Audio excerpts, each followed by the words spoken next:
It's time for what America really needs. Faith, family, fitness, freedom. From the home of Pikes Peak, here are your hosts Jason Lupo and Aaron Lujan. Welcome to Faith, Family, Fitness, Freedom on 100.7 The Word. I'm Jason Lupo with my co-host Aaron Lujan. Congratulations, LA Dodgers. You just have to rub that in, don't you? I have to. We're in Rockies country. I'm not a Yankees fan, but I do believe that the true winner of the World Series this year was the Detroit Tigers. They spent like next to nothing in comparison to the Dodgers and made it almost all the way. And just reinvigorating the sports town of Detroit, who has struggled for so many years. The Pistons aren't very good. Detroit needs it. The Red Wings are struggling, and the Lions might win. The Lions are doing good. The Lions could win. Too bad the NFL's rigged, because the Detroit Lions would be Super Bowl champions. You really think so? I think so. I said, and people thought I was crazy. I was like, "There's no way the World Series is only going 4 games." Like, do you know how much revenue you would lose if you only went 4 games? It would be a bad business decision to let it go. Well, not to mention, the Dodgers want to win at home. Yeah. Right? They're like, no, just let's take it home. We'll just give the Yankees this one. You know, let them come back, take this one, and then we'll just destroy them at home. But it was a statement to win in New York, for the Dodgers to go in and win. You think it would have been a statement? Well, the celebratory aspect, definitely you want to be in LA. But to go to Yankee Stadium and win in the World Series to an empty stadium, that was a huge statement. So I wasn't paying attention. Was there like trash cans lit on fire, cars tipped over in LA? Not yet, but I'm sure there is. Because it's not the Lakers, it was just the Dodgers. Well, we're going to have a parade on Friday. So Friday night is going to be lit. All right. Well, anyways, we have a guest today. And I was thinking about on the way over, like, how do I introduce this man? So I'll tell you this. In 1899, John Walter Wayland responded to a essay contest that the Baltimore Sun put on, asking for a definition of the true gentleman. Have you heard this? I have not. All right, so here you go. True gentleman is the man whose conduct proceeds from goodwill and an acute sense of propriety, whose self-control is equal to all emergencies, who does not make the poor man conscious of his poverty, the obscure man of his obscurity, or any man of his inferiority or deformity, who is himself humbled if necessity compels him to humble another, who does not flatter wealth, cringe before power, or boast of his own possessions or achievements, who speaks with frankness but always with sincerity and sympathy, whose deed follows his word, who thinks of the rights and feelings of others rather than his own, and who appears well in any company, a man with whom honor is sacred and virtue safe. Mr. Ken DeGraaf is on the show. Welcome. Wow. Thank you very much. I was kind of hoping you were talking about Aaron there, because now I'm a little bit embarrassed. Oh, Aaron is not a true gentleman. No, it's okay. Absolutely not. No, and I can attest to that. When I met Ken, he was very empathetic towards my deformities. You have too many of them. I have plenty. So it wasn't really empathy. You just didn't have the time to list them. Fair enough. So, Ken DeGraaf, you are running for House District 22 here in Colorado Springs. Give us a general outline of the borders of your district. The general borders of House District 22 are between Powers and Academy, east to west, and then Constitution to Research on the north, roughly. And then there's a chunk out of there for Union. But overall, the job of the representative is to represent all of Colorado, to be a representative to all of Colorado from House District 22. So you have served now for 2 years. You got elected in 2022 for your first term, and you have made a lot of waves since then. Some would say that I've made a lot of waves, but the purpose of going and being at the Capitol is not to make waves, but to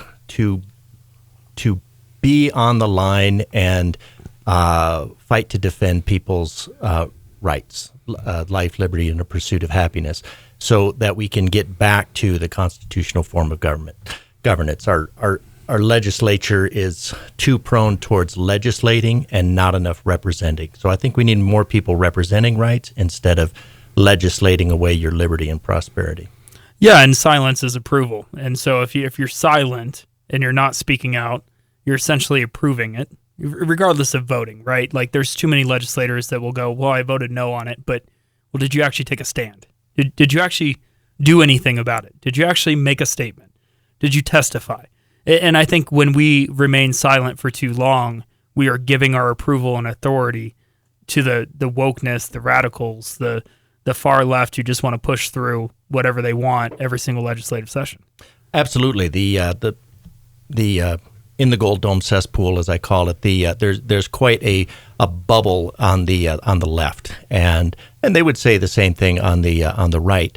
And so I think it is important to listen to their viewpoints and see where they come from, because that's how you learn. Somebody, when you disagree with somebody, that's an opportunity to learn. But when they present a bill, there's a high probability, almost 100% certainty, that they've never heard an opposing viewpoint. And that's why it's important for legislators to get up there, make a case constitutionally. And I've had lots of Democrats tell me they appreciate hearing the constitutional viewpoint. And I think that also goes for committee hearings when the citizens have the opportunity. So a lot of people will say, well, it doesn't do any good for me to testify because they've already decided. Jared Polis has already told them how to vote, and so they're going to vote that way no matter what. So, but those times when the citizens get their 3 minutes to talk to the legislators, you have to think that's sometimes the only opportunity that they're going to have to hear truth. It's kind of like what I refer to as speaking truth into the darkness. It does feel futile, but you do hear some things that come back from talking to them and trying to shape things a little bit more constitutionally, or even just saying, that's something I'd never thought about before. Well, and it slows the legislative process down, right? So they're not just, rolling with it as fast as they possibly can. I mean, you slow it down to a certain degree, but I think that there's a need for discourse at every level of legislating, all the way from your city council, your school boards, your county commissioners. That there has to be a level of discourse to make sure that we're actually having the conversation about what we're passing, even if they're just going to pass it anyways. You got to be on record. Well, and the House and the Senate both have galleries, right? They have these beautiful galleries up overhead. Usually, it's only tourists in there, but the purpose of those galleries is so that the citizens can come in and see how the legislation is made. Now, I think we've done a disservice to how we're doing it. First reading is going to a committee, which then second reading is done on the floor, and then third reading is more of a rubber stamp. But the idea, the very structure of the building is around making it possible for the citizens to watch and see how legislation is made. And I think it is important to do that, to put out not just vote no or vote yes, but to actually say, this is why I'm voting no. Yeah, we want speeches. Speech. All right, so leading into this, I read your statement to Mr. Lujan over here. Aaron Lujan. He doesn't deserve the Mr. title. Wow. Why are you beating up on me today? Is it the Dodgers thing? Are we bitter? It's so much fun. I'm not bitter. I'm not a Yankees fan. I can fight back. I don't care. Okay. Go we for can it. go bodies outside if you want, bro. That would be a lot of fun. But we've got to make it like a pay-per-view. We can't just go at it and It'll be the video not make it edition profitable. of 100.7 FM. So I read this, and his response was epic, but I'll read it again. Let's see if he gives us the same response. Eternal vigilance is the price of liberty. Slavery is the price of apathy. Beautiful. I think you said dope. Did I? You said dope. Or Okay. gangsta. I said that was gangster. You said that was gangster. Not gangsta, gangster. So, Ken, give us a little breakdown on what you mean by eternal vigilance is the price of liberty, slavery is the price of apathy. Well, the vigilance is the price of eternal vigilance is the price of liberty, that we have to be aware all the time. We have to be vigilant, and I would say in general that vigilance is hard. We lost vigilance, and that's why we are where we are. We've taken our eyes off government. We thought, oh, well, these people that we elect, and then they go take an oath to the Constitution to support the Constitution. There are people elected that have absolutely no intention of supporting the Constitution. Now, they don't support the Constitution because they don't believe what it stands for. They don't believe the values behind it. And most of them just haven't even considered reading it. And then when we don't have that, when we don't have people that are aware, when we don't have people that are in line with the Constitution, because I look at the Constitution and when we look at that the role of government is to secure these rights, among which are life, liberty, and the pursuit of happiness, and that government is only to enforce those rights using the just power from the consent of the governed. The government steps outside of those bounds. Our Constitution defines what I would say is the minimum boundary, or the boundaries within which the government can govern without delving into tyranny. And so when we're not vigilant, then the government steps outside of those bounds, usually with good intentions, or presumably we could just say it's good intentions, although Karl Marx said the road to hell is paved with good intentions. So when we're apathetic, then government, and we just say, well, that sounds like a good idea, we should just let that happen. That sounds like a good idea, we can let that happen. Every time that the government spends money or writes a new law, you kind of have to look at it as in terms of you're moving away from your individual sovereignty towards more state power. And as you don't resist that, it becomes more and more and more, and then state power is, that results in the enslavement of the population. So the natural propensity of government is to be tyrannical. The natural propensity of the government is to be tyrannical. The tyranny of good intentions. I think George Washington most eloquently said, "Government's like fire. If you can contain it, it can be of great use and benefit. It can keep you warm. It can provide light. But a fire that's not under control can consume you." Oh, I like that. That's a great analogy. Good old George Washington. I'm a political outsider. I think both you gentlemen obviously involved in politics heavily. I think I represent a vast majority of people that are just so distracted and so busy with inflationary prices at the grocery store, the demands of my children, the demands of my community, doing things recreationally. Very rarely do I find myself actually paying attention to what's going on at the state level, at the Colorado legislature. I feel like when I do pay attention, the national political scene is so it captures you. It's a fireworks show. There's so much to look at there. And I think a lot of times state politics gets overlooked. And you mentioned earlier, in order for us to have this democratic experiment work, we need to be vigilant. How do we, as distracted, busy people, stay vigilant in such a busy and distracted world? Well, I think we need to look at the actual values of the people that we're voting for. Are you voting for somebody to go legislate your life away, or are you voting for somebody that's there to represent your rights? And my preference is I don't consider myself a legislator first and foremost. I consider myself a representative. Now, the way things move is I think they are designed intentionally, or they've gone in the direction of intentionally blocking people from consideration. So I don't. Yes, we need people to be involved, but the system is set up to exclude people. There are over 706 bills were presented this year that went across the table. Over 600 were approved. And when you think about it, there's 100 legislators, and each one is allocated at the outset 5 bills. So 700 out of 500 bills were presented, 600 out of 500 bills were approved. And those bills all have to be paid. There's hundreds of thousands or millions of dollars, and that's how we grow a budget that's currently $55 billion per year when you look at state and federal spending. And that $55 billion breaks down to about $10,000 for every citizen of Colorado, every man, woman, and child. And yet we look at it and we say, our education system pays us on average about $18,500 per student per year. And yet we have an 80% graduation rate, we have a 25%, ready for college rate. And which would be one thing if kids were graduating ready to go into a vocation, which I think is an excellent choice. But if you're not prepared for a vocation and you're not prepared for college, then I'm not really sure you're prepared to graduate.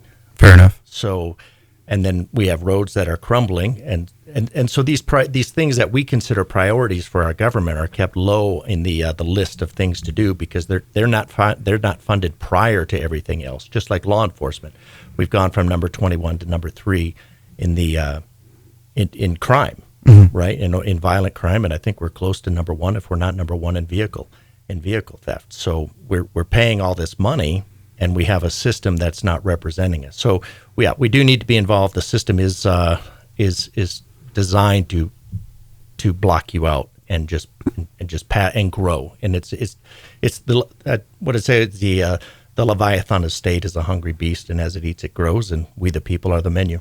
It almost sounds like a cancer that's metastasizing across the state. Large government. It is, but it's also we have to also look at ourselves. We have to look at ourselves. We can't just say, well, government is growing, because government is growing, yes, and that's a bad thing, but it's growing because we're demanding government to grow. We're demanding that by putting representatives in place whose only solution is to spend more money unaccountably, and that grows government. And so we say we don't want a big government, and then we elect people that are going to grow government. All right, we're going to take a brief time out. When we come back, we're going to continue this conversation with Mr. Ken DeGraaf. Hang with us. Full Armor Sports Teams has a new facility for after-school youth programs. It's located at 2380 Montebello near North Academy and Union, with 2 pools for swim lessons and swim teams, a weight room for powerlifting, conditioning, and more. Full Armor Sports Teams is a Christ-centered and family-oriented organization bringing the youth of Colorado Springs together. For more info on after-school and homeschool programs, go to fullarmorsportsteams.com or call 719-629-SWIM. Welcome back to Faith, Family, Fitness, Freedom. I'm Jason Lupo with my co-host, Aaron Lujan. Good morning. He was supposed to owe us a Scooby-Doo impression really fast. Shaggy. Oh. There you go. Well, anyways, eternal vigilance is the price that is required for liberty. That means that this Tuesday, November 5th, after you're done voting, your job is not done. Right? That is correct. We need people to. One of the great things about being involved with the grassroots is I know there's a lot of people looking over my shoulder. There's that are watching how I vote, and that's actually a great benefit to me, because people know that people are watching me, watching my vote, and it keeps a lot of the garbage of the Gold Dome cesspool at bay. So in other words, all of our constituents need to write all of our legislators' notes with no return address that just says, "I'm watching you." Yeah, that would be effective, but more so would be to encourage them to vote constitutionally, and not just get engaged with them when they perhaps stray and then start calling them names and pounding the table, but following their votes. Ask them how why they're voting on a certain way, given your opinion, and not just being and then actually being supportive of constitutional governance, not just angry when it doesn't happen. All right, so we need to bring up a hot breaking topic. Jenna Griswold, give us the scoop. Jenna Griswold, and the what I would say is the gold standard has really hit the fan. Secretary of State. Jenna Griswold, Secretary of State.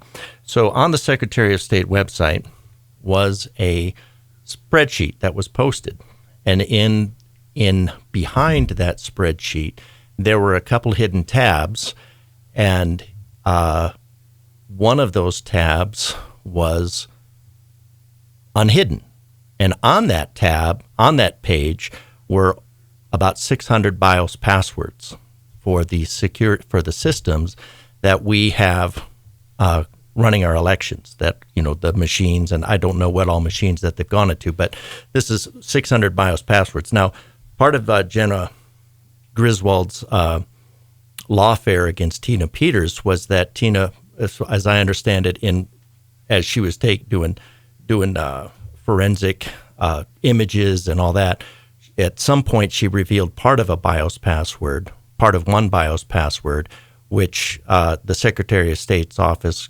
capitalized and sold, and so that's part of the reason that Jenna Griswold is in prison. So Tina Peters, thank you. Tina Peters is in prison, yes. And so Jenna Griswold, on the other hand, her office has released over 600 full passwords. Now, what we know is that they were actually visible to the public for over a month.